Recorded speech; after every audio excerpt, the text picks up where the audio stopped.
الا یبلو جو ہے عربی زبان میں آتا ہے آزمانا. خلق الموت والحیات لیبلوکم ایکم احسن عملا. یہی معنی ابتلا کے بھی. ابتلا یبتلی آزمانا. ابلا یبلی جو آتا ہے باب افعال سے، اس میں آتا ہے کسی کو کسی تکلیف میں ڈال کر اس کو نکھارنا، کہ اس کا جوہر نکھر جائے، اس کے اندر جو خیر ہے وہ اور چمک جائے، لوگوں کو بھی معلوم ہو جائے کہ یہ شخص اس مقام کا اہل ہے، اس کے اندر یہ صلاحیت ہے، اس میں یہ قوت موجود ہے. تو یہ گویا کہ اہل ایمان کی صلاحیتوں کو نکھارنے کے لیے اور ان کے درجات کی ترقی کے لیے بھی اللہ تعالیٰ دنیا کے اندر یہ مصیبتیں اور امتحانات جو ہیں آزمائش کے حوالے سے افراد پر بھی اجتماعی طور پر بھی لاتا ہے. اور ایک اس کا اور بھی ہے، اہل ایمان پر اس طرح کے ابتلاء و آزمائش کی ایک نوعیت اور بھی ہے، اور وہ یہ ہے کہ جو بھی آپ سے غیر ارادی طور پر یا یہ کہ آپ نے کوئی گناہ ارادی طور پر بھی کر لیا، اللہ تعالیٰ اس کی سزا اسی دنیا میں دے کر آخرت کی سزا سے محفوظ کر دے. گویا کہ اس سے بڑا خیر کیا ہوگا؟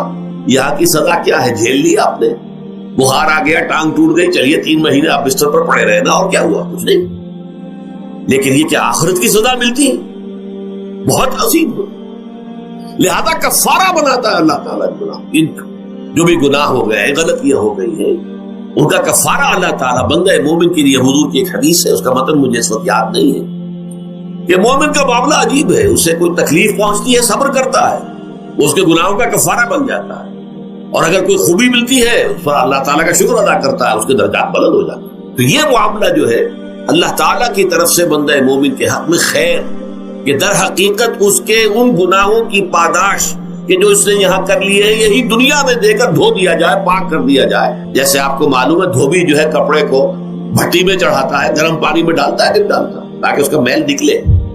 اس کے آگے پٹکتا بھی ہے ذرا اس کو، تاکہ وہ میل اچھی طرح چھٹ جائے اس سے. اسی طرح اگر دنیا میں ہمارے میل چھٹ جائیں، دنیا میں اگر ہمارے گناہ دھل جائیں، تو یہ بڑے نفع کا سودا ہے، بڑے نفع کا سودا ہے، بڑے نفع کا سودا ہے. اس اعتبار سے آپ غور کیجئے کہ اگر یہ حقائق ہمارے سامنے رہے تو کیا کوئی تکلیف دنیا کی ہمیں بھاری محسوس ہو؟ ہمیں تو بتایا یہ گیا ہے کہ عسیٰ ان تکرہوا شیئا وہو خیر لکم وعسیٰ ان تحبوا شیئا وہو شر لکم واللہ یعلم وانتم لا تعلمون. ہو سکتا ہے کہ تم کسی چیز کو ناپسند کرو، ذرا آنے کہ اسی میں تمہارے لیے خیر ہے، تمہیں نہیں پتا. اور ہو سکتا ہے تم کسی چیز کو پسند کرو، ذرا آنے کہ اس میں تمہارا شر ہے، لیکن تمہیں نہیں معلوم. اللہ یعلم وانتم لا تعلمون. اللہ جانتا ہے، تم نہیں جانتے. اس حوالے سے سبردم بتو مایا خیش را خدانی حساب کم و بیش را. اے اللہ، اس کو کہتے ہیں تفویض. یہ سورہ تغابن کے درس میں یہ تمام مضامین تفصیل سے آتے ہیں کہ ایمان کے جو باطنی ثمرات ہیں اس میں سب سے پہلے مقام رضا ہے، پھر تفویض، توکل ہے. آپ محنت کر رہے ہیں، محنت کر رہے ہیں، محنت کر رہے ہیں، نتیجے کون سے جراثیم ہے، کس کی وجہ سے ہے، اس کا صحیح اینٹی بایوٹک کون سا ہے، وہ دیا، وہ علاج ہوگا. لگ گیا ہے تو اللہ کے فیصلے سے لگا ہے. اس کا باپ بھی نہیں پتھر مار سکتا آپ کو اگر اللہ کا اذن نہ ہو. لہذا آپ پتھر مارنے والے کو بھی مجرم سمجھیے، ٹھیک ہے، اس سے بھی قصاص لینے کا آپ کو حق ہے، لیکن یہ جان لیجئے کہ جو آیا ہے پتھر وہ اذن رب سے آیا. اب ظاہر بات ہے کہ اگر یہ کیفیت ہوگی تو غصہ اتنا نہیں ہوگا اس شخص پر کہ جس نے یہ کام کیا ہے، بلکہ ہو سکتا ہے آدمی مسکرا کے رہ جائے. جیسے کہ وہ میں واقعہ سناتا رہا ہوں اپنے دروس میں کہ ایک درویش میرے ساتھ بھی جا رہا تھا، جو رب کرے سو ہو، جو رب کرے سو ہو، جو رب کرے سو ہو.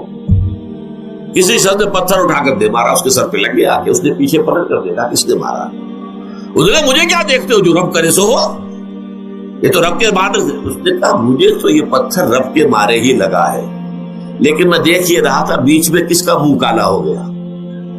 اپنے لیے کس نے ایک گناہ کما لیا، اپنے لیے کس نے ایک مصیبت جو ہے وہ مول لے لی، وہ بیچ میں تم آ گئے ہو. پتھر اللہ کی طرف سے آیا ہے، لیکن اس کا عذاب، اس کا وبال تم پر آ گیا.